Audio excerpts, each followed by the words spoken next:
Good morning, everyone. Paul Savas, co-chair of this C4 Metro Subcommittee, and my colleague, Mayor Buck.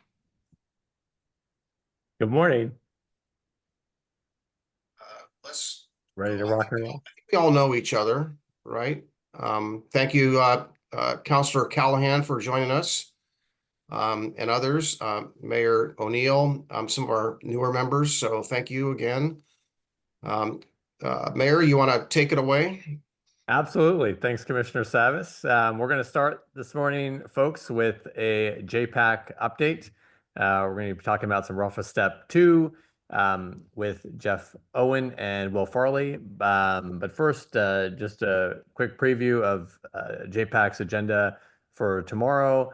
We have an approval of the Surface Transportation Reauthorization Fund priority letter. So JPAC is sending a letter to congressional committee kind of reauthorizing the funding from the bipartisan infrastructure bill that was passed back in 2021. It's time to re-up that, essentially asking for funding levels to remain the same for both competitive funding programs that we've been able to take advantage of here in the region, as well as the preserving current funding for the formula funding levels as well. And then just other items like maintaining funding and policy focus on safety for all road users, streamlining permitting and federal requirements, et cetera.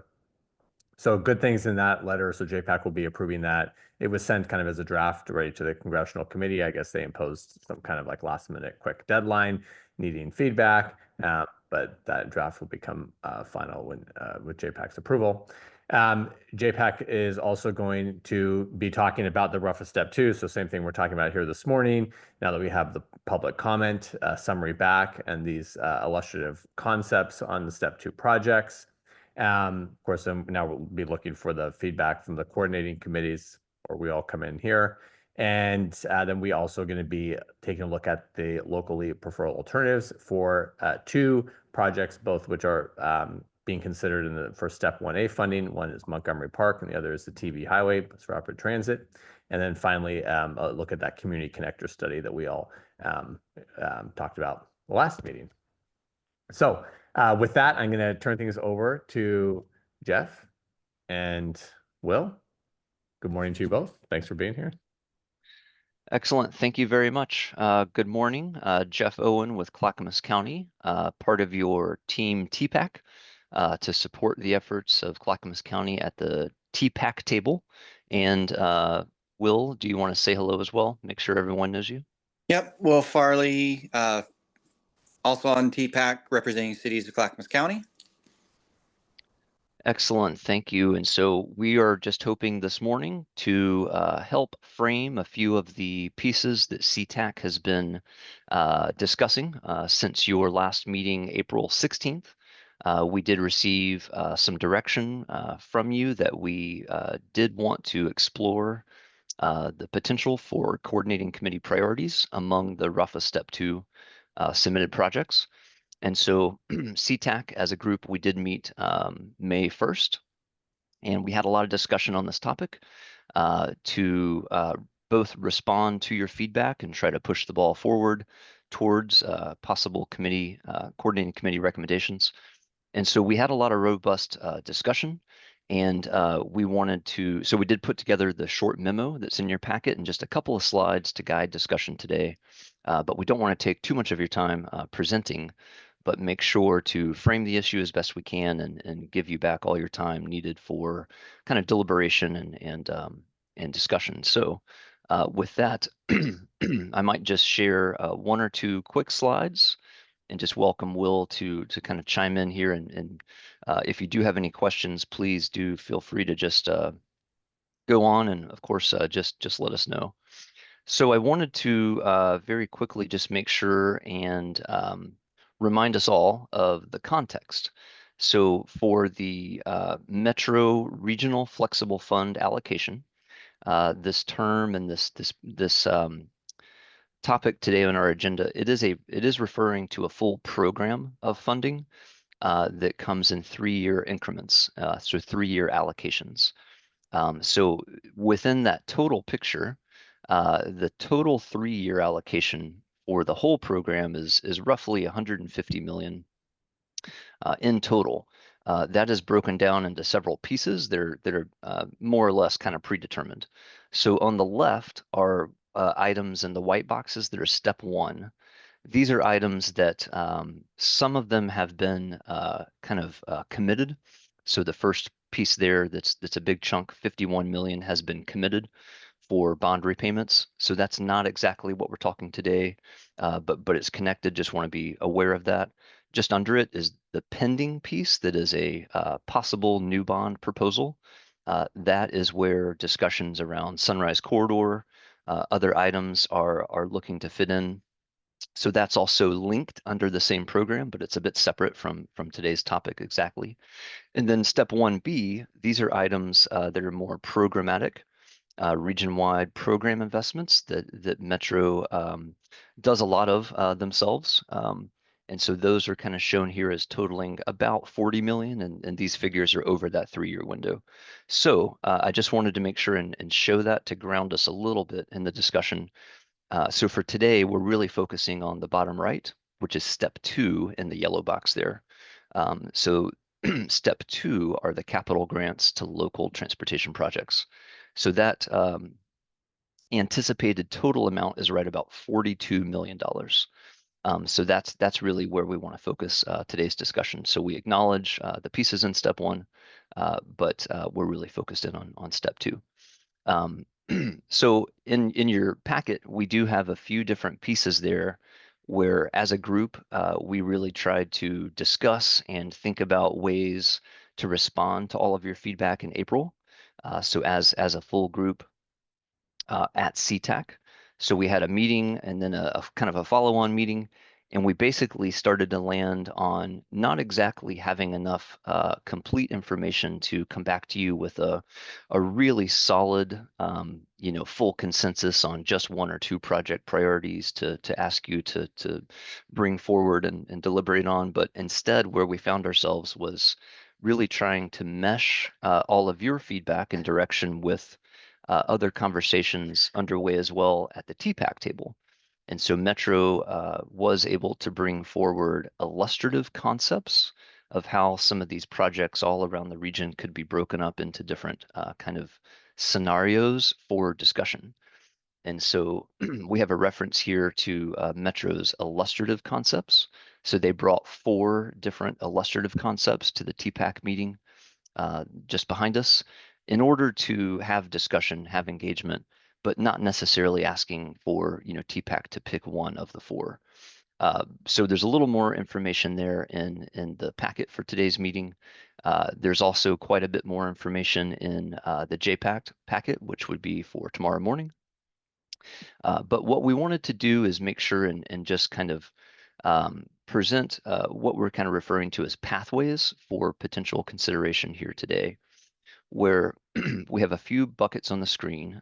Number 1, potential pathway at the top would be trying to package the highest scoring projects from Metro's evaluation process that are kind of quantitative scoring that are there in parentheses, and alignment with C4 priorities. So they are listed from top to bottom in reference to the scoring. So Gladstone's project 57.8, Milwaukee 54.05, Happy Valley 52.32, Oregon City 51.88. So as a group, those 4 for kind of awareness would be a total of the requested amount would be 27 million. And that's again out of a 42 million total available. So that's quite a lot of the total bucket. But we wanted to make sure and show that as those 4 projects of our 6 within the county would be kind of the highest scoring and would align with priorities we've heard so far. Number 2, as a pathway, would be highest scoring, alignment with priorities, and one of Metro's illustrative concepts that they brought forward.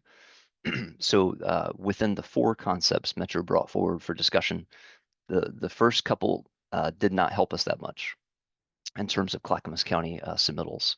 The concept number 4 was the one that got a few more of our projects kind of up above that line and higher ranking. So those shown on the screen, Gladstone, Milwaukee, Oregon City, Together, those would still be 15 million. So that would still be, you know, a healthy amount from the 42 million total.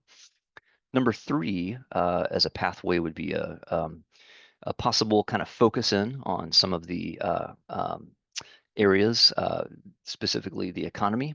So the job center in around the Sunrise area really rose to the top for two projects that scored really well for economy and jobs. Happy Valley's submittal for 212, 224, and the county submittal for Southeast Jennifer.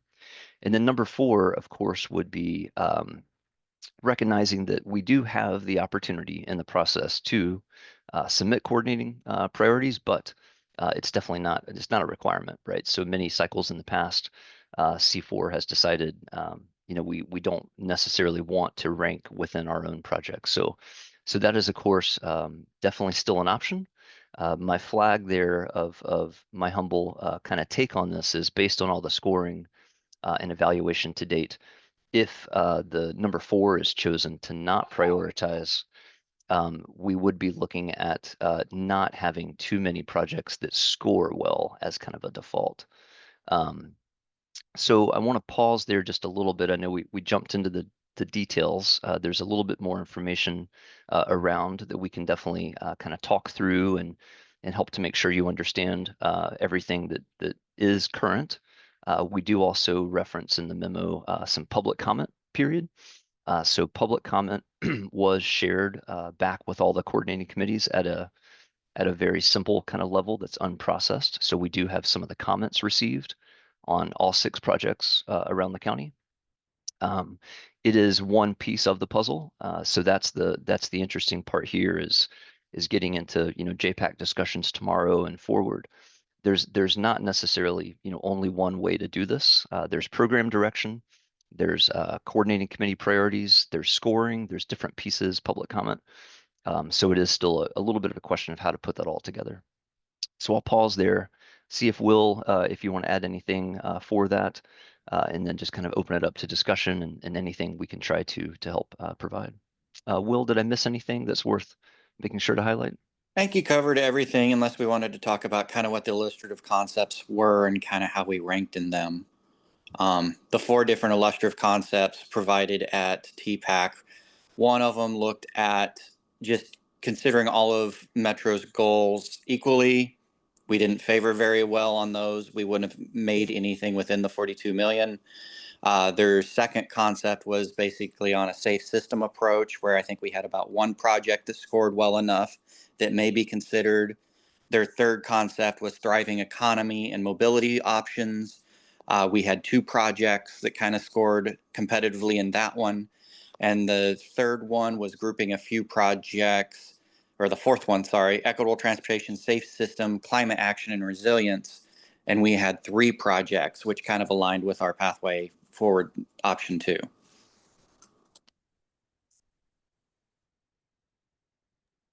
Thank you, Will. So yeah, definitely back over to you as a group here. We do just want to highlight, you know, sorry we weren't able to package a simpler, you know, shorter list for you to consider. But in the position we're in, we wanted to make sure and frame those options of potential pathways. And we're happy to try to discuss, provide answers if we can. We may also have in the attendee list today some of our project sponsor applicants as well, if there's questions on the exact projects. So happy to hear from you and take your direction today. All right. Thank you, gentlemen. Okay. Questions, folks? Commissioner Savas? Yeah, I certainly realize that, you know, we're only talking about our Clackamas County projects, and we know that we're obviously competing, so to speak, with our neighboring counties and cities for these projects. What I'm asking, different perspective is that, well, I'm going to back up.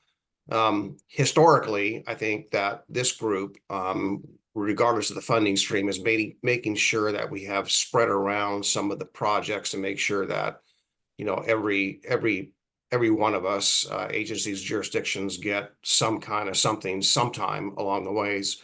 So that with that kind of context and history, you know, adding that, my question is, if not for RUFA 1 or 2, which projects are going to be more in jeopardy of ever being successful, if not for these dollars. So if my context or question makes sense, you know, for example, I'll use the Burnside Bridge in Ruffa 1, which we're not talking Ruffa 1. I get that. I don't want to confuse anyone, but the Burnside Bridge project, for example, has got a whole lot of funding streams and a whole lot of funding opportunities. And maybe some of our projects, our smaller ones in Ruffa 2, may not have that much opportunity. So could you, Jeff or Will, speak to, if not for this funding, these projects are likely to succeed, not succeed, or highly unlikely to succeed?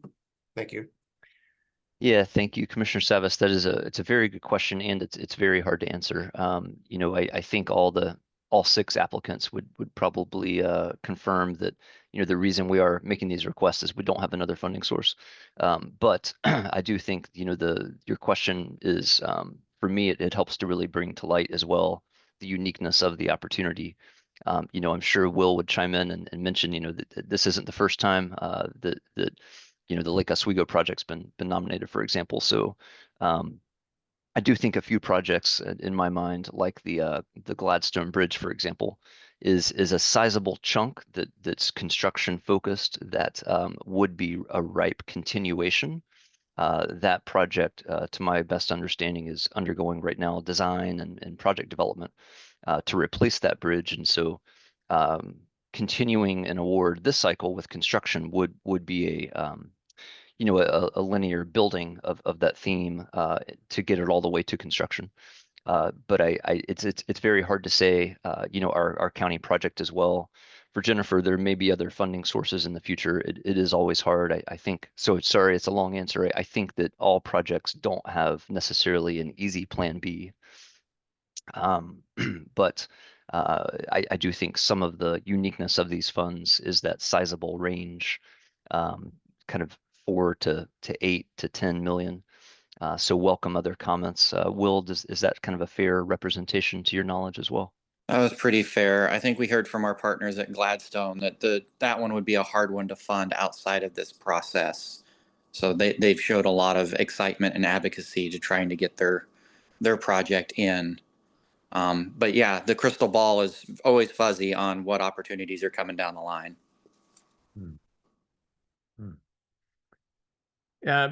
Gentlemen, so the illustrative concepts that Metro put out, is it just to help kind of organize and hone down, you know, so the plan, I mean, could they kind of pick from the 4 different buckets, or is the plan to kind of pick a one large bucket and then hone the list down from there? Do you know?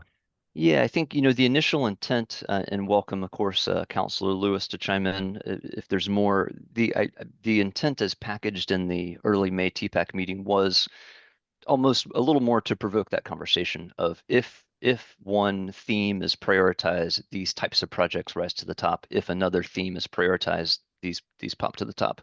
In past cycles of this funding, you know, there has been some strategic direction cycle by cycle to potentially favor one or focus on different pieces. The discussion at TPAC this time was, while the illustrative concepts were helpful to highlight that, it wasn't the direction and the program direction, the feelings of most folks around the TPAC table were, we're not working under that assumption. So it's not helpful to pick one bucket above the other, but it's more just to show what would happen because they all have different strengths. Gotcha. Well, I guess I'll note, Councilor Lewis, please go ahead.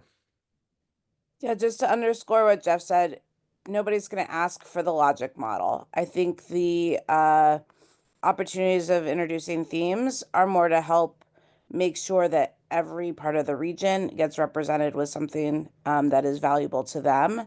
And, you know, the work that gets done is basically to demonstrate that we don't just break down the funds further and do a formula that says this city or this county gets X% based on whatever. We have to do it project by project. We can't do an allocation, but nobody asks us for our logic model. So if we want to blend, if we actually just want to really prioritize 1 or 2 projects, even if other parts of the region might have a little bit of a different angle, that's okay too. So just to underscore what Jeff said, they're illustrative purposes. They're not something that we're bound to. Thanks, Councilor Lewis. Yeah, it seems like the input from the coordinating committees would weigh pretty heavily, I would think, at least with me, you know. And I think that we've, as a county team in a group, we've been pretty successful in the past being reasonable, you know, with the obviously coming in with, you know, more than half the bucket in projects is challenging, and that is what our colleagues in the other counties unfortunately tend to do. But recognizing that we're kind of the smallest of the three, I think we've seen success in being reasonable ourselves. And two, I think as much as we talk about geographic parity throughout the region, you know, we could focus on that as well, even for ourselves. And I think we have some proposals here and good projects that are sprinkled, you know, throughout. It's impossible, right, to with this small of a bucket to to sprinkle everywhere, but it's good to do a little sprinkling. Does anyone else have any comments or questions on this? Any feedback we can take with us? Yes, Mayor O'Neill. I like the concept. I'll just echo the concept of sprinkling around the region. I mean, at some point, I would like to get Boone Bridge as something that's part of this, because even though Boone Bridge might reflect one of those projects that might have other resources, it's going to take a lot of resources to get that replaced. And we as a community here need that desperately. It impacts the region. It impacts the state. So I'm just going to keep echoing it till you guys look at me and say he's going to bring up Boone Bridge again. But that's very imperative for us. So thank you. Thank you, Mayor. Councilor Callahan. Thank you, Mayor Buck. I just had a question, kind of being a little, I guess, newer at seeing how this money gets allocated generally. What themes, I guess, reading the tea leaves right now, are the ones that are going to be getting the most support, just given the current state of everything with transportation in Oregon? I mean, if we're already kind of, you know, it seems like we're trying to be conservative to take our small portion and sprinkle things into these projects. What support is going to be pushed right now? Like, what are these catchphrases? Is it the safety systems? Is it the economy and jobs? Like, just kind of, I guess, reading the tea leaves, you know, those decision makers, what are those themes that you foresee really being the ones that they'll latch onto for us? That's a great question, and definitely welcome our JPAC reps to help answer that. I think from a technical level, you know, we are hearing our peers in Multnomah County, for example, have come to some priority. Washington County counterparts, it sounds like, are relying on the scoring, just the raw scoring, and not really choosing a preference within priority of the coordinating committee. There's a lot of unknowns, and so I don't think at a technical side, according to the program direction in place, there's not a theme yet that has been established. That is part of some of the feedback I think that's been received into the Metro team, is if there could be a theme earlier in the process, folks could then respond to that. But I might defer now over to our JPAC reps to help answer that as they see it coming together tomorrow. Well, we'll have, thank you, Jeff and Councilor Callahan for the question here. Commissioner Savage, do you want to provide any feedback to that as well, in addition to your question? Yeah, well, I think those of us who've been paying really close attention to the table or the tables have heard from time to time being expressed is that the scoring, yeah, that's got value.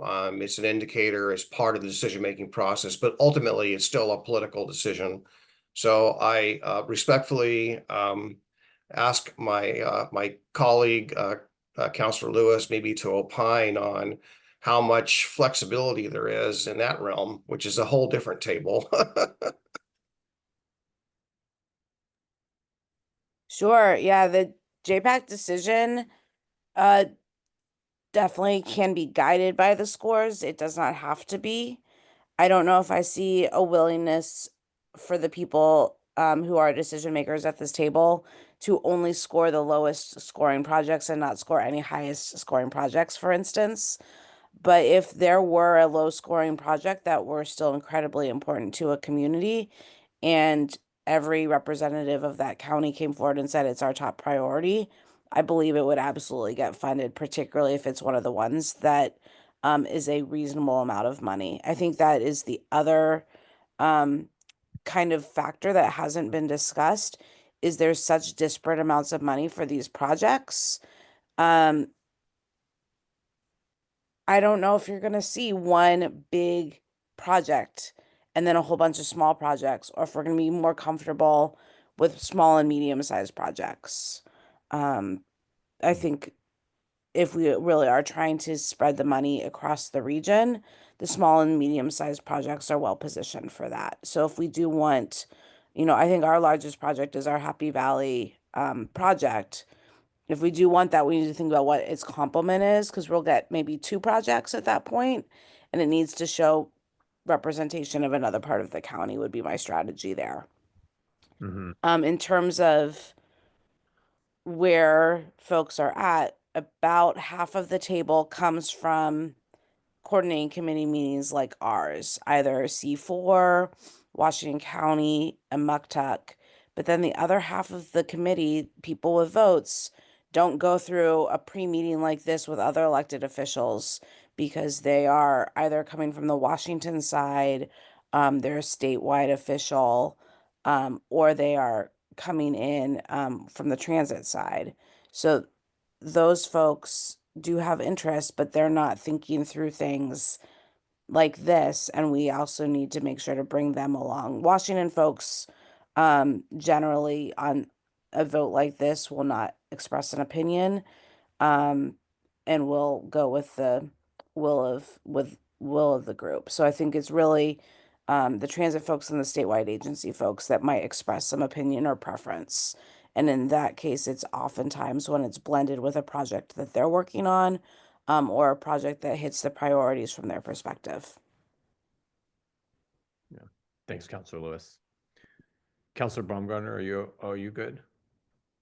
Oh, I just had a quick question. Kind of doing some research, not for this cycle, but for Westland's interest in a jurisdictional transfer of Highway 43, which is not something that, of course, Westland can handle on its own financially. Would this body support us in that attempt to get this out of requesting for funding from Metro and more to the state? Would that be a beneficial conversation to have at some point? And anybody who wants to do this offline can, if this isn't the right place to discuss that. Thanks. Thanks, Councilor. Councilor Lewis, do you want to take that real quick?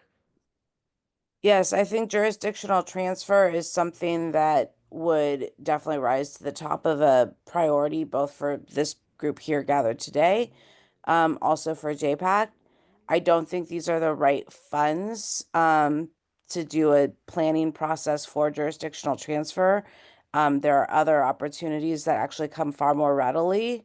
Even a 2040 planning grant, for instance, might be available, but we need to get planning dollars in place so that can be studied, planned for, and then it's the legislature who would need to actually, either through the legislative process or through the Great Streets program, if it gets funded, that would be a good opportunity to get the money that would be required to get the road up to the standard you would want before jurisdictional transfer. But I don't think these dollars on the front end, eventually when 43 would be a local corridor, new projects on 43 could definitely then come through this kind of funding. Thank you. Thank you both. Mayor Milch. It's nice to see this coming together at a time when, really a week or two where we've seen so much talk about intercity transportation, safe transportation, multimodal transportation. I think one thing to emphasize with these projects, and obviously one of them is in my jurisdiction, that even though we name them after the jurisdiction that submitted them, many of them really link communities together. The Happy Valley projects will bring rural communities up in the mountain down into the city, and vice versa. The Gladstone project connects, we've got Trolley Trail in the title. It starts in Milwaukee, goes through unincorporated Oak Grove, Jennings Lodge, into Gladstone, and connects over the river into Oregon City. So I think the the connectivity that some of these projects bring, the enhancement of a broader regional area is something to emphasize. And I think that certainly fits with the whole reason for having regional government be, so heavily involved in transportation. Yeah, thank you for that, Mayor Milch. Yeah, that for sure. Could someone talk about, because obviously the project that Clackamas is really rallying behind in the step 1A .1 is the Sunrise Corridor, and does this other project here, the Highway 212, 220, does that tie into that in some way, or is that just completely separate? Yeah. No. Sorry, real quick. My understanding is that it is complementary, I believe. Is that, Jamie, were you going to chime in there? Yes, I was going to point out we've got Laura Turway in the attendees. I'm inviting her to come over to the panelist side if she'd like to respond. My understanding is that the 212, 224 interchange is a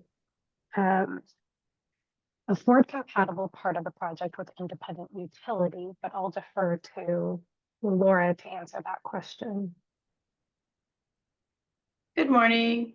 Yes, this project is complementary to the Sunrise Corridor, so it's sort of a key intersection within that, and so it will add more capacity as well as pedestrian and bicycle safety there as well. Okay, and are these dollars for planning? For construction. Oh, so they're construction. Okay, so this project can stand on its own, be constructed now, while the other project is a little further out. Yeah. Should we be able to find funding to complete the project, we'd be good to go. Oh, so this doesn't fund the entire project. There is partial funding from a number of agencies, including the county and the city as well, but it does fund a vast majority of it. Okay, well, that's good. Okay. Okay, Commissioner Savas, thank you for that response. Yeah, I appreciate all the help. I know how difficult this may be. The first take of the scoring that we saw when we had both step 1 and step 2 at the JPAC table, when we were looking at that, one of our projects rose right to the line, just above the line. And so, I would like, obviously, to make sure we're successful. We all want to be successful.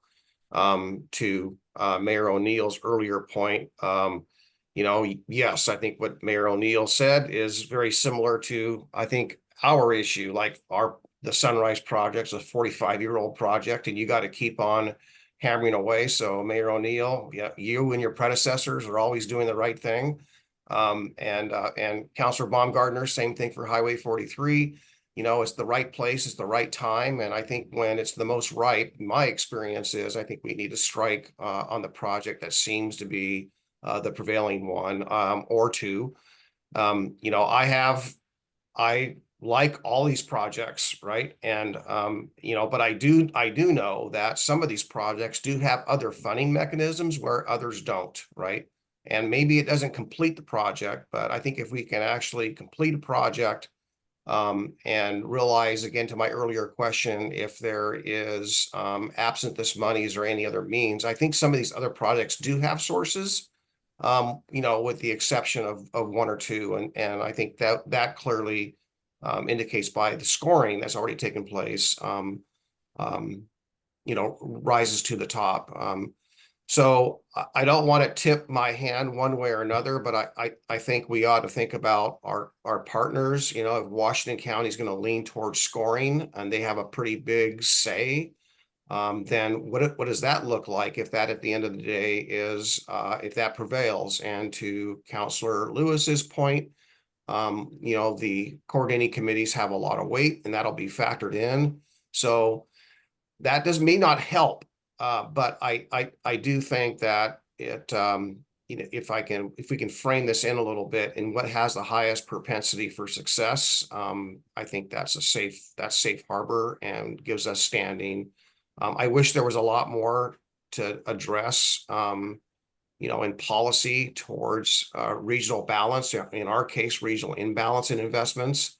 I would like to see a portion of all these funds that come through JPAC or Metro be somehow making gains on the regional imbalance. That's not a conversation for this today, but it could be at the JPAC table, either whether it's tomorrow and days to come. But to my earlier point, you got to keep on ringing that bell. And I'm going to ring that bell tomorrow about regional imbalance and transit and all the other things that are so important to us. So I said a lot. I'll stop there. Thank you. Thank you, Commissioner Savis. Well, we do have some time today. I mean, it would help to understand maybe a little more context. I thank you, Jamie, for putting Jamie's comments here on 212, 224 in the chat. I mean, are there any projects that are, because then we look at the list again, we have to be reasonable what we advocate for at the table. And I mean, even taking two, like the scenario number 3, focus on the economy. I mean, that's kind of half the pot of money there. I mean, that's just not, going to happen. I guess never say never, but so then I and the same with the top, the highest scoring. I mean, it's just a lot of overall funds.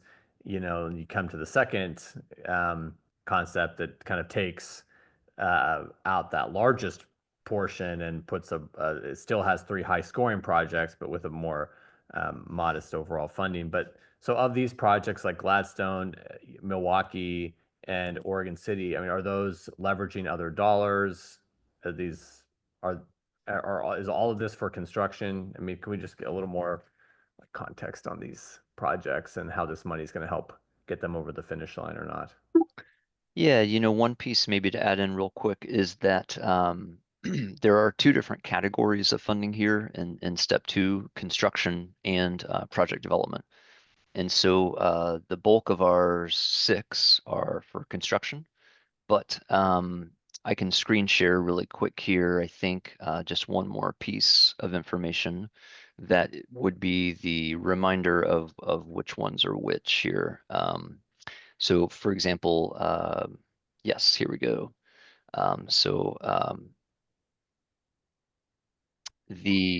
We actually have 3 and 3.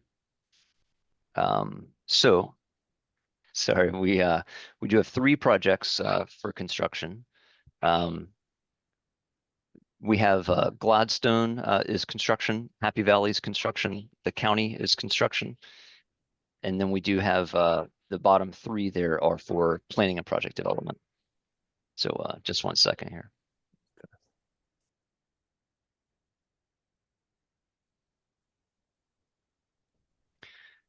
So to your point, we do the larger dollar signs there are for our construction. Sorry, let me try one thing here. Will, do you mind chiming in there? I'll screen share the 6 again real quick. Yeah, I can jump in. So yeah, the Gladstone Historic Trolley Trail Bridge was going to be a construction project. The Happy Valley Interchange was going to be construction, and the Clackamas project was also construction. Railroad Avenue, Oregon 99E, and Oregon City and the Lakeview Boulevard were all for project development to get a certain level of planning effort into those to where they can be competitive in a future construction cycle. At least from the point of Lakeview, of getting up to like a concept plan for being competitive in a future RUFA cycle.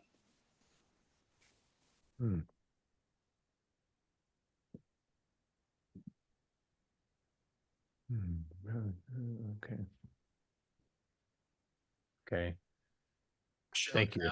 I'm kind of wondering if the region, our partners, like tomorrow might look at, let's just say, if it's viewed as Sunrise is getting 2 bites of the apple, if that might be potentially a negative. I don't know. I mean, I think completion is a big factor for me. If we can complete something that's been on the books a long time, that's a win for all of us.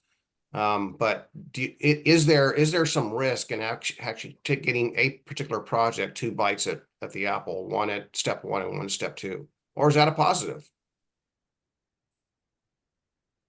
Yeah, that's a good question. Okay, Mr. Cernak, please go ahead. I was just gonna ask, given the dollar amounts, is it safe to assume we could only do one of the construction projects? And then it's kind of which planning projects might be able to go along with it? I'm assuming the two cheaper construction projects coming in at 16 million, we probably wouldn't get that. Is that right? I do think that's a valid concern. You know, as mentioned, we don't know for sure, right? We don't want to give in too early, but it would be quite a lift to have both of the larger construction projects succeed, in my humble opinion. But we don't know that. You know, there is no regional allocation, so there's no exact target we have to fit into. It is a conversation. Thank you. Councilor Lewis, did you have a response to Commissioner Savis's point? Yeah, I was just trying to think about the way that we could, I do think that there is a frame in which having a step one project further funded in step two is a positive. And I wouldn't actually want to introduce the idea that it could be a negative. I would actually say, look, in this environment where federal dollars are seen as a leverage opportunity, this is our opportunity to essentially double down on ourselves. And I think there's also a pretty significant lens of state investment. And if the state is going to invest, it's only because we've fully exhausted our resources. And I think the step two project would show that we have fully exhausted our resources. If we were to do step one on Sunrise, but not step two, the state would be able to ask us, why didn't you do more? So I think that would be the compelling frame for the Sunrise project being a step two that rises. Mhm. That's a good point. It seems, I don't know, I guess it seems difficult to, advance the path forward that doesn't consider like our highest scoring project, this Gladstone, trolley trail bridge, and putting literally all of the funding into one project. I don't know how people feel about that. Yes, Ms. Lorenzini. Thank you.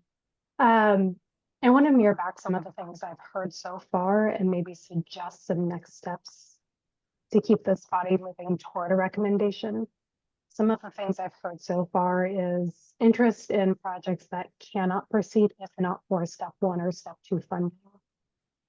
Some comments around this strategy and being mindful of the region. Is it likely that we could get two large projects?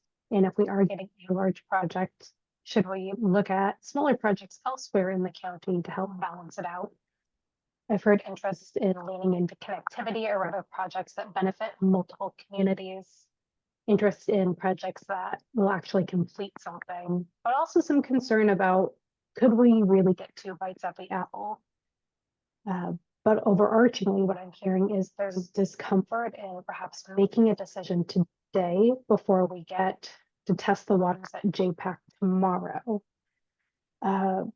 If it's acceptable to this group, one strategy could be that we take all the feedback we heard today, we listen to the JPAC meeting tomorrow, and maybe county staff can come back together internally to try to thread the needle and filter that information back up to C4 Metro online to see if we can get any additional feedback before heading to C4 on June 5th. Unfortunately, it's a little bit of very much a threading the needle in this case, because June 5th is really C4's only opportunity to approve any recommendations for coordinating county priorities. So we'll be moving very fast. That's a great summary, Jamie. Thank you for that. That sounds like a good plan to me. And I know most of us are at C4, so that's helpful. Does that sound like a good plan to everyone? Yeah, yeah. I see nodding heads. Commissioner Savis. Yeah, and maybe something we could factor in, whether that's done here or it's done with Jamie's suggestion, is that, I know we're focusing maybe on, what is a project, but in the scenario, if the Gladstone project rises to the top in a number of areas, including our history of taking turns, if you will, but if it does rise to the top, what would be the number 2 or 3 project, right? I mean, what scenario lines us up for a second and third? That's a question I have more for technical staff who have all those numbers in their heads. Yeah, that's a really good observation there and question. We'll probably have to chew on that a little bit more, but thank you. That is a good strategy and good direction for making sure to tee up a number 2 or 3. I could maybe just real fast screen share one last piece of our timeline reminders, if that sounds like a good way to start wrapping this up as well, real fast here, just as that reminder to what Jamie was mentioning of kind of what's ahead. That we do have a few key dates coming up. So this is a bit of the memo in the packet with key dates that are basically pulling from the Metro process with hours inserted as well. So of course, today is May 14th discussion. Tomorrow morning, May 15th is the JPAC discussion we've referenced. So we'll know a lot more here in just a few days. May 16th is the full public comment summary. So by June 5th, C4, we will have a lot of updated information from deliberations, discussions, and a little more on the public comment period as well.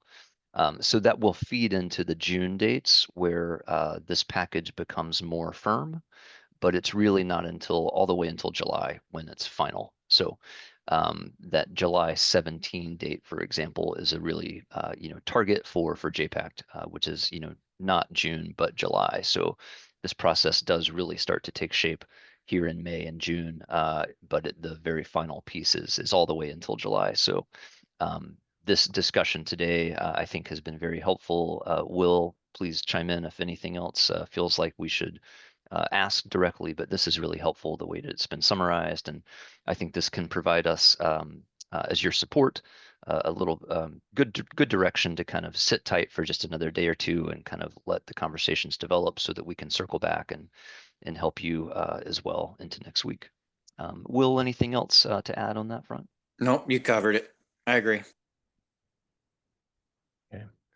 Thank you all for the the great job helping us synthesize all of this information and work through this. It sounds like a good plan going forward. And Commissioner Savas and I will see what happens tomorrow. Okay. All right. Thank you very much. Let's move on here. Any further TPAC updates or anything? Oh, good. Jeff? Well, there's a few things there in your packet. I know that we spent a lot of time here on transportation just already. So I don't think there's anything else that's immediately of top priority to mention for you today in the TPAC packet. So obviously it'll take a lot of cues from tomorrow's discussion at JPAC. Okay, great. Thank you both very much. Okay. All right, then we're going to move on to the next item on the agenda, which is the MPAC update. I'm honestly not sure what's on the upcoming MPAC agenda because it hasn't been posted yet, but maybe it's this item that we're going to talk about here today with the regional housing. The last MPAC meeting was very similar. We talked about projects we've talked about at this last meeting, the future vision. Well, one thing we haven't talked about MPAC was the locally preferred alternative for the TV highway, and then that community connector study that we've talked about, I think, here or at C4. So I'd like to invite our friends at Metro, who are here to talk about the Metro Regional Housing Coordination Strategy. And Ms. Combs, hello. Ms. Key. Morning. Morning to you both. Good morning. Hi, everyone. My name, excuse me. My name is Erin Key. I use she, her pronouns, and I am the Urban Policy and Development Manager at Metro. You saw my face a lot when we were talking about urban growth boundary expansions last year. And now we're beginning another process, a process we've never done before. This is the first time Metro has done this. We'll give you a little bit more details as we get into this presentation. And I also want to introduce my colleague, Laura Combs. Laura, do you want to say a couple words? Sure, thanks, Erin. My name is Laura Combs. I share her pronouns. I'm an associate regional planner at Metro, and for this project, I'm leading a lot of our engagement work. So some of you might have heard from me for some of our outreach with jurisdictions, and you'll probably be seeing my face in a few more of these presentations before the project's end. So nice to be here with you all this morning.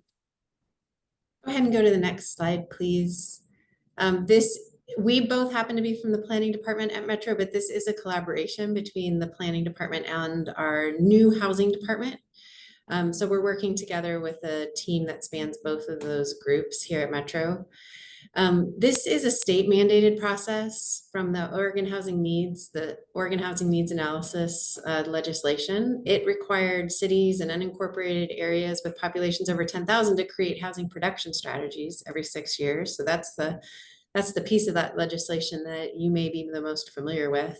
But Metro was also required to create this regional housing coordination strategy within 1 year of our UGB decision. So that is what we're in the middle of right now.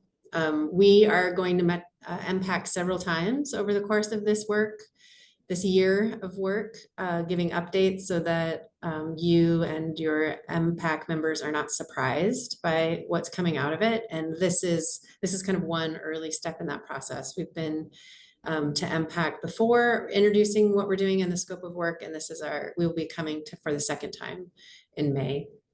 Next slide. What a regional housing coordination strategy is defined in the legislation, but it essentially says that it will be a list of actions Metro will take to promote housing development and access.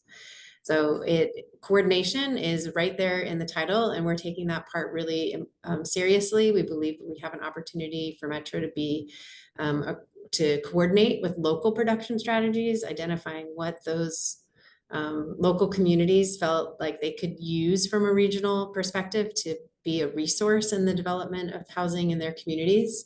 So we've been, if you've done your plan, like the city of Lake Oswego, I see is here, for instance, they've done their housing production strategy, and we are reading those and searching in them for what you've identified as an action for Metro to take, or something that makes sense for us to take based on our skill sets. And so that also gets at the second point, which is about filling regional gaps. We do have funding resources. We have staff in research and development, for instance, technical assistance that we can provide. And so we're looking for actions that help us, that we can put into the strategy that will help us do that. Next slide.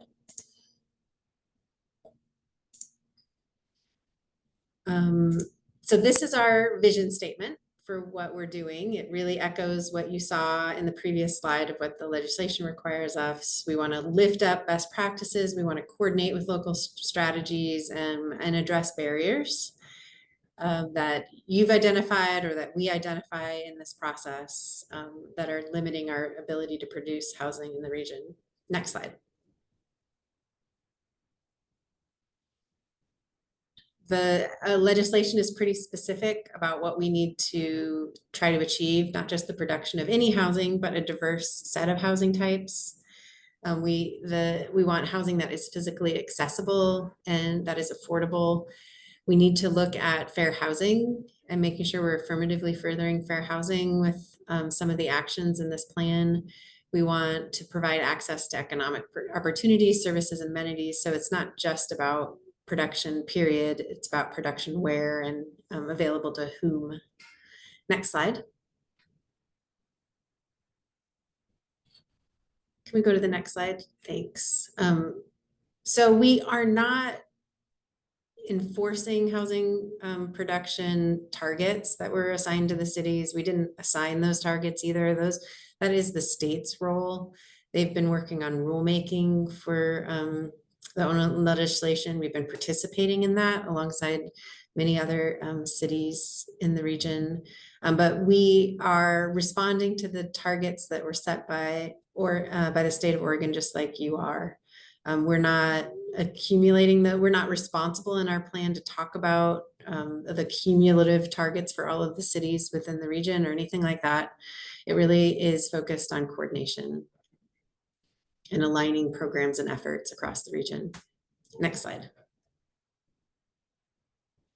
This gets a little bit at our process. We've been doing a lot of engagement and we're in the middle of it right now, talking with folks to get ideas about what some of these actions might be.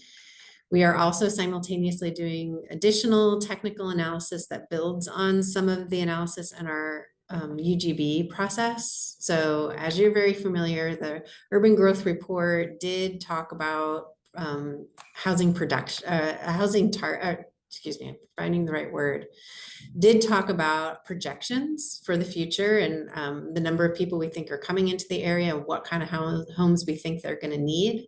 So we're building on that analysis just to better understand what we think the environment is right now for housing need, for instance, and also who needs this housing and a better understanding of who's in our region and who's coming to our region to understand what kind of housing and where we might want to produce.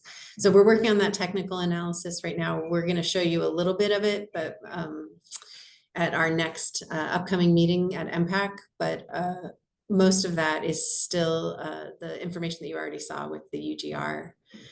So that's all in process. And finally, once we have brainstormed a large list of actions, we're going to do a funnel. That's the shape of this graphic here, is to help provide a evaluation criteria to score the ideas that are coming out of our brainstorm, and that will lead to a narrowed list that we will bring back for adoption.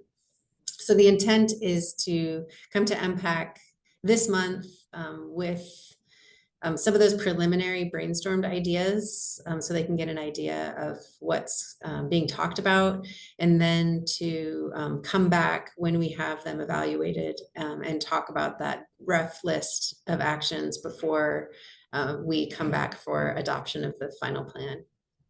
Next slide.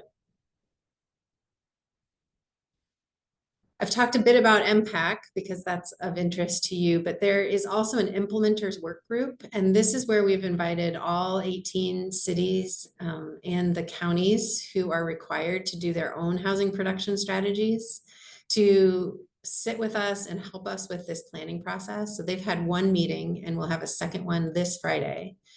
At that first meeting, we brainstormed possible actions that Metro could take. That was a really successful process. I think that we came up with a lot of great ideas that folks began to vote on. We'll bring those ideas back this Friday and go over them again and give this group another chance to get ideas out on the table. We're definitely in the storming phase of just trying to get a lot of ideas out. All 18 cities and counties were represented there at the meeting. So our turnout was really good and we're hopeful that we'll get equally great turnout this Friday. So that group I mentioned is meeting again. That'll be their second meeting, and there's 2 more meetings of that group to go over. We're going to introduce some of our evaluation criteria and go over that in more detail with the group at the following meeting. So this is another opportunity. I was checking out the jurisdictions that are here in this room.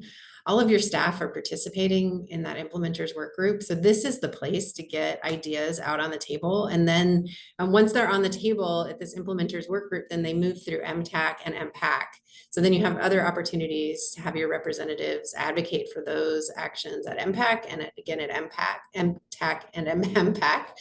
So this is a great idea, a great way for you to coordinate and make sure that the ideas that you think are that are going to be the most helpful for Metro make it into that final, make it through the process. So that's my advice to you.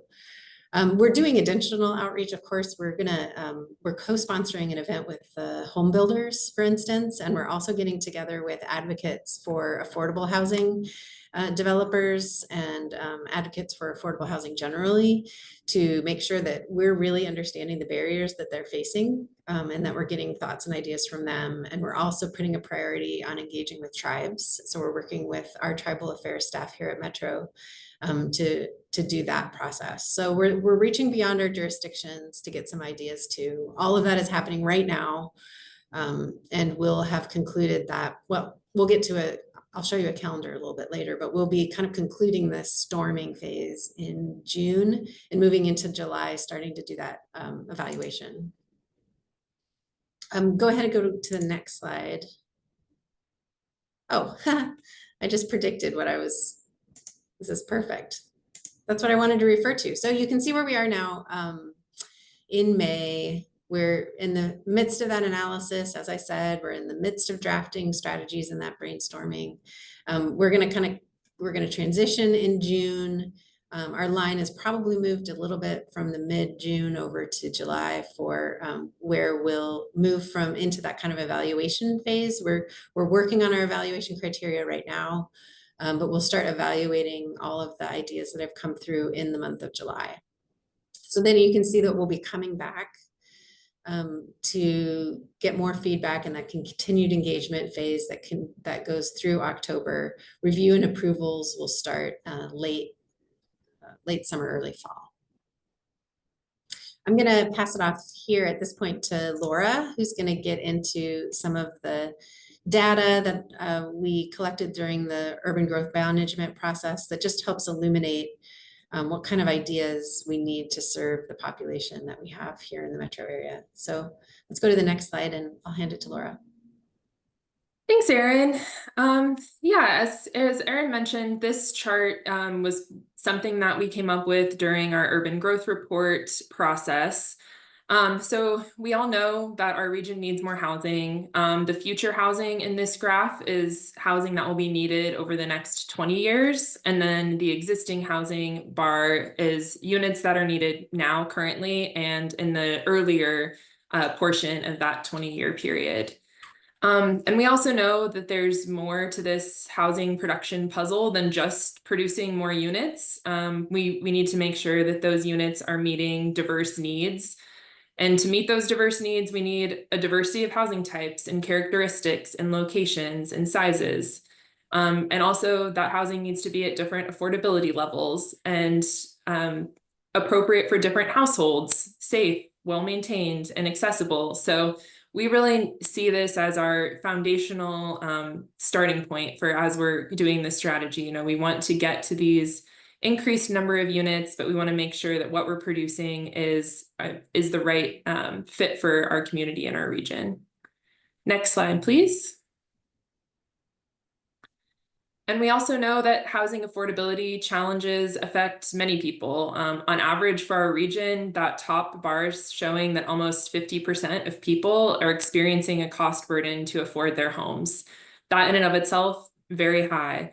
And however, that dotted line is showing groups that are facing even more extreme levels of cost burden that are above that average.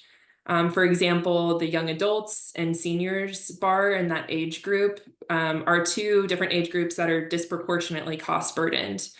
Black residents, for example, are also similarly affected at above those average levels. So the combination of these data slides are really important for us to understand as we're thinking through actions that are really critical for Metro to take. And also as we're thinking through how we should evaluate and prioritize those actions. We're seeing, you know, where can we really target those needs, especially for those groups that are being disproportionately affected. Next slide, please.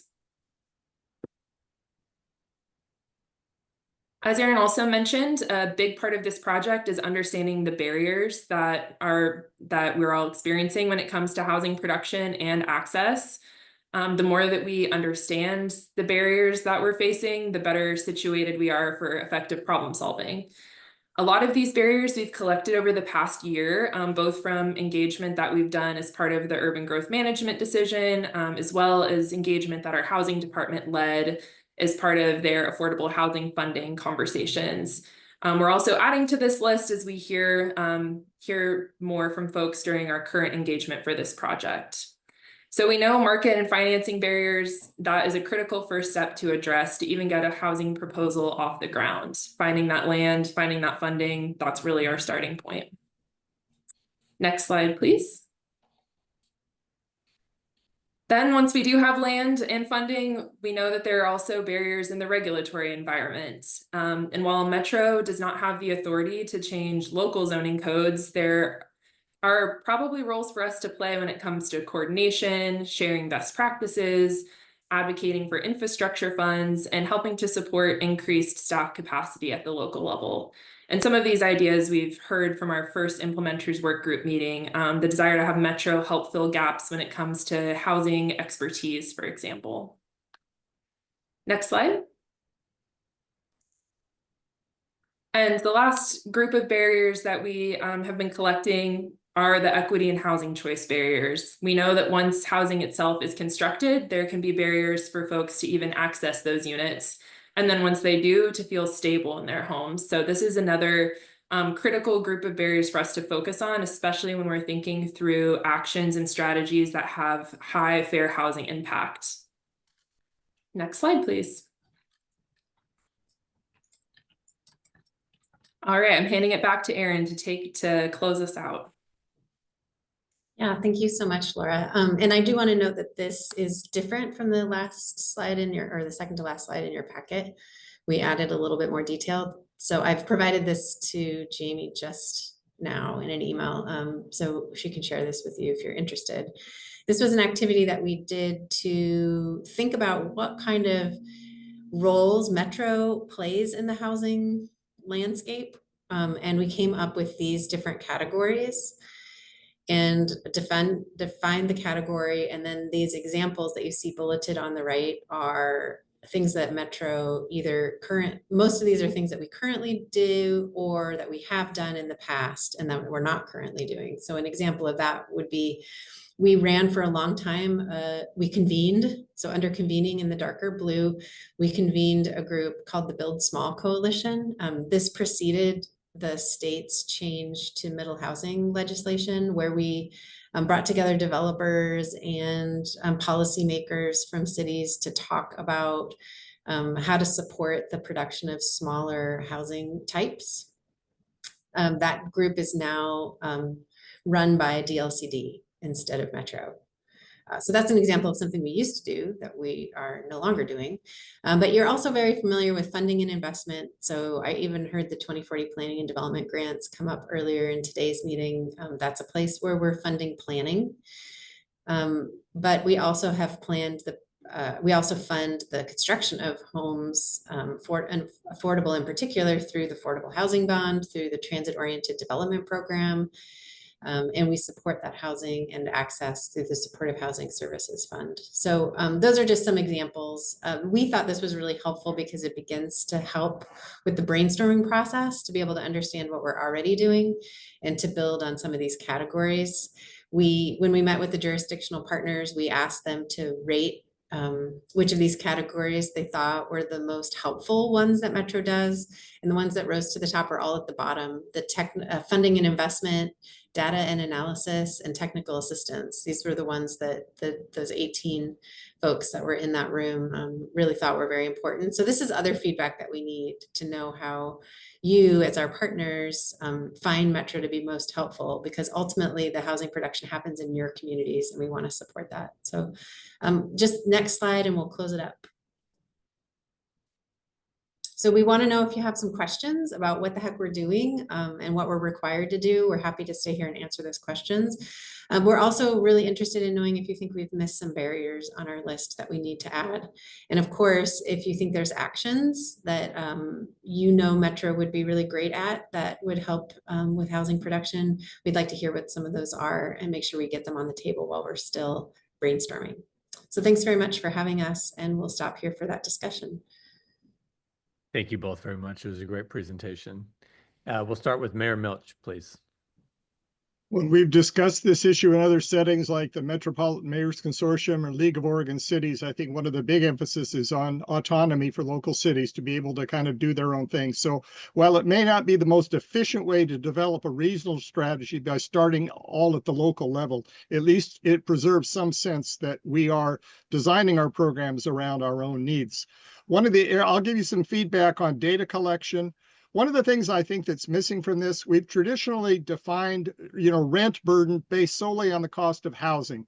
And if we're going to put expansion or urban growth boundaries into the conversation, I think it would be helpful to sort of combine transportation cost with housing to determine overall affordability. There's no point in expanding an urban boundary, moving farther out, and then finding that there's really no gain in affordability because your transportation costs have gone up more than you gain by getting a slight drop in housing cost.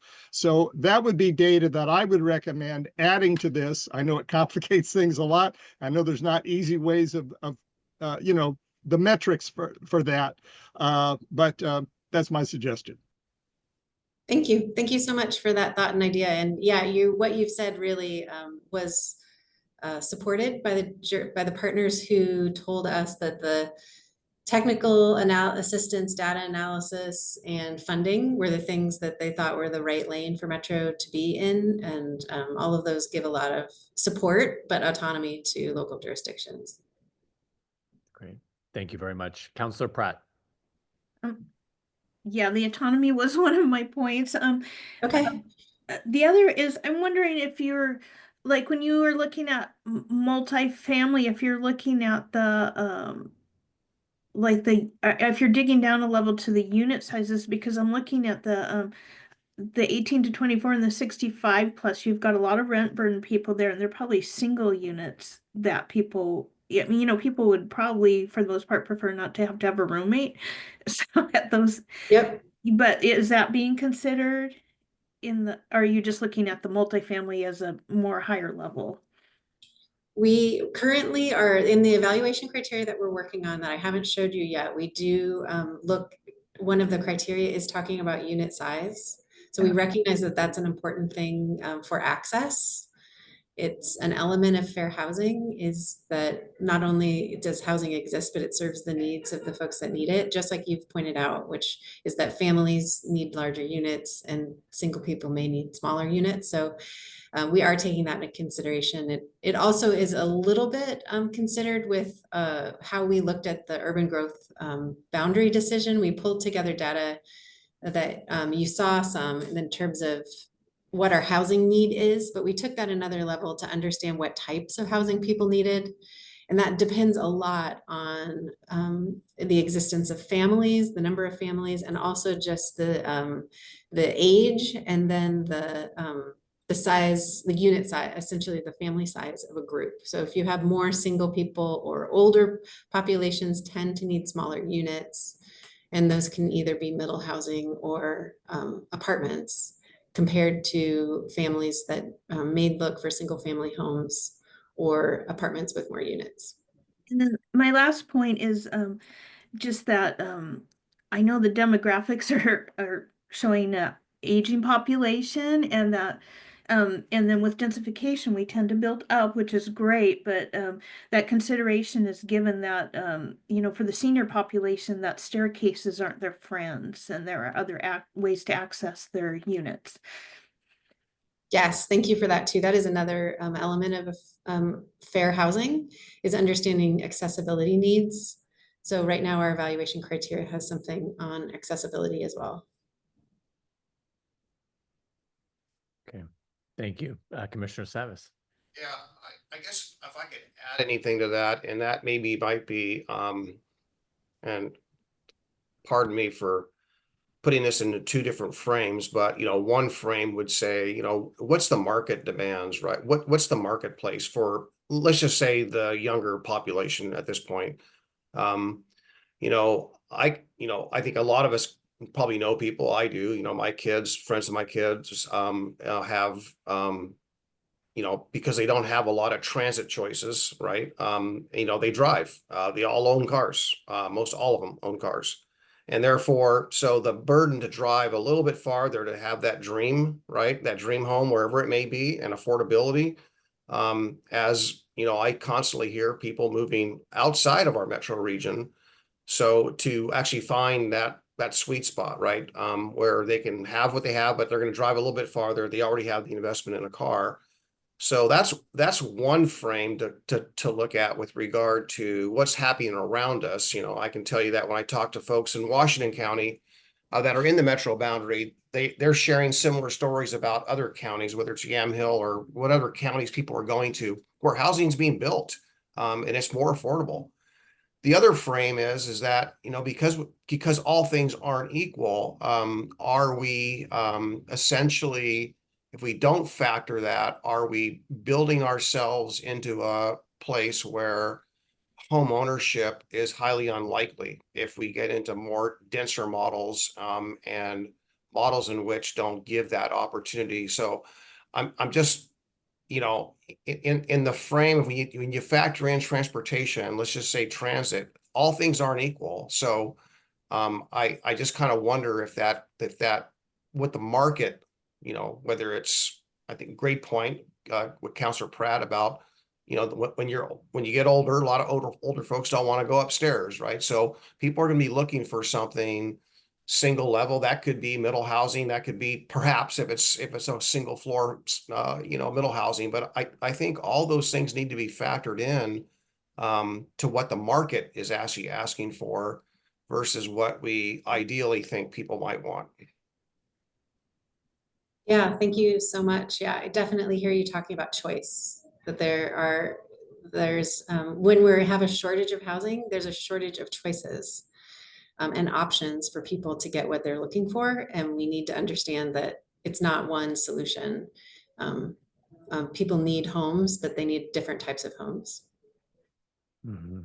in different places. Yes.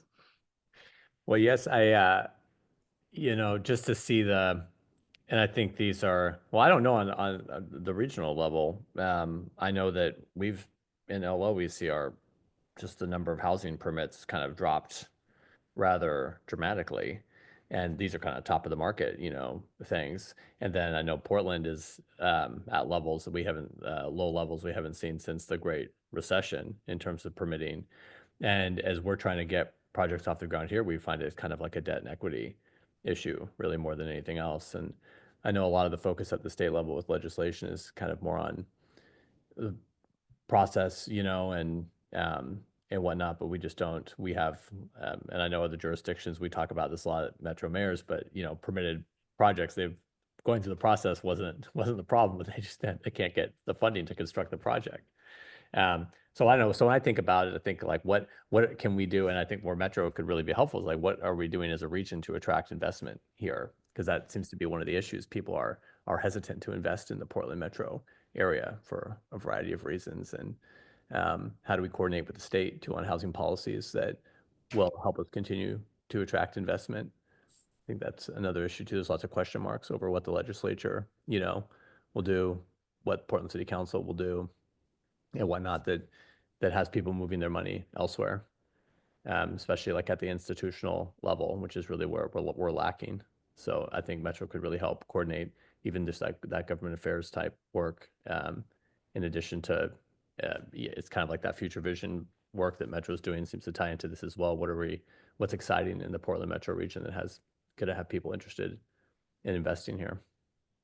Yeah, thank you. That idea has been brought to the table about Metro's role in maybe working with developers to bring interested developers into the region to do more production. And you've highlighted a really important barrier that we need to talk about, which is financing. So great. I'm happy to let you know that idea is out there. And so you can put some emphasis on it as we go along and keep talking about that. I really appreciate it. It's great. And thank you for coming to kind of further clarify and highlight how this process is going to work, and for engaging with many of the different jurisdictions as a part of this. And at first, to me, it seemed like, you know, duplicative work, you know, but I can see how this would be really helpful for all the jurisdictions in the region and the state as a whole as we go forward. So thank you both. Good, you're welcome. Does anyone have any further comments, questions? Aaron and Laura? No? I have a question for Counselor Callahan, in particular, and because he kind of has a kind of from a city that's, you know, often, if not the fastest growing city, not only in the county, maybe in the state. As far as the flow of permits, Counselor, what are you seeing? Are you seeing, you know, what are builders building right now? Are they building middle housing? Are they building single family? What seems to be the demand in your neighborhood? I know you're not transit dependent in your area, but I also know you could use more. Yeah, that's a great question, Commissioner Savas. We have right now, our permitting also is down. It's not drastically down. You know, we're kind of hedging the bets, ensuring that we're prepared if it does continue to go down. There are some larger multifamily projects going on, but right now it's still single family. I mean, just predominantly single family. So again, like you said earlier, you know, people that have their own transportation taken care of, they're willing to go a little further out to get what they want. And so, you know, we're still seeing a lot of single family housing, save for those few multifamily projects that are mostly based around the new high school and in those areas. So we're doing everything we can to try to push more multifamily and middle housing, you know, and guideline and within the state's guidelines, but it just, you know, it's not bearing out here in the market that much. Yeah. Yeah, thank you for sharing that. And you know, I know that when people make a choice about where they want to live, they do also factor schools, right? And the quality of the education that's around them. So there's a number of things people factor when they make those choices, but thank you for that. Okay, we're ready to move on to our MTAC updates. Jamie and Laura. All right, good morning. So MTAC, our last meeting was Wednesday, April 16th, and we're going to have another meeting next week, but our agenda is not out yet. I think the content of our meeting highlights how busy Metro staff has been and Metro has been, because most of the items, the community connector, transit study, as well as the future vision update, they were talking to you at last month's meeting. We also heard the Montgomery Park streetcar LPA discussion, and that wrapped up our hybrid meeting. Thank you very much. Appreciate it, Laura. And to round out our meeting, we are welcoming Mr. Trent Wilson to talk to us about the transportation package. Trent, good to have you here. Thank you. There isn't one yet. Still no bill. Same update as Thursday night. Sorry, folks. Still no bill. I'm actually, the last thing that I heard was that the hearings that were supposed to be tentatively, possibly, maybe on the potential of being scheduled for last night and tonight, I'm sorry, the last two nights, the JCT have been postponed initially to next Monday, the 19th. All signs and communication point to an expectation for us to have a bill this week. Fingers crossed, maybe, possibly, we'll see. I just don't want to give you guys any false hope because the goalpost has moved so many times right now. But leadership in Salem has been fairly firm that there is a commitment to doing a transportation package this year. And I'm talking about the presiding officers when I say that. And so when we hear words coming out of their office, it is that there will be a transportation package passed this year. It is an uphill battle, friends, because it is getting super duper late already. Because there is not a bill introduced, what I need to share is that they will have to introduce a new bill, which is after the deadline for the committee where the bill will be introduced. So they'll have to create a special session probably for this bill to be heard so that it's not tied to any of their deadlines. We're expecting it to be House Bill 2025. There is a popular and common trend in the legislature for the transportation package bill number to be tied to the year that it's passed. But I just want to reiterate that I am very worried that, you know, the later it gets, the harder it will be, the less time there will be for any legislators to negotiate what needs to be in that bill or not. And honestly, maybe optimistically, naive optimism here that, you know, the negotiation is happening right now we know there's a draft that's floating that's like, you know, under lock and key, so to speak. And there's meetings happening to make sure that it's in a good spot. And we also know that we're waiting for the report from Senator Starr, who's leading this accountability study that will inform what gets put into the package. And so I am very surprised that it is this late and there's still no bill.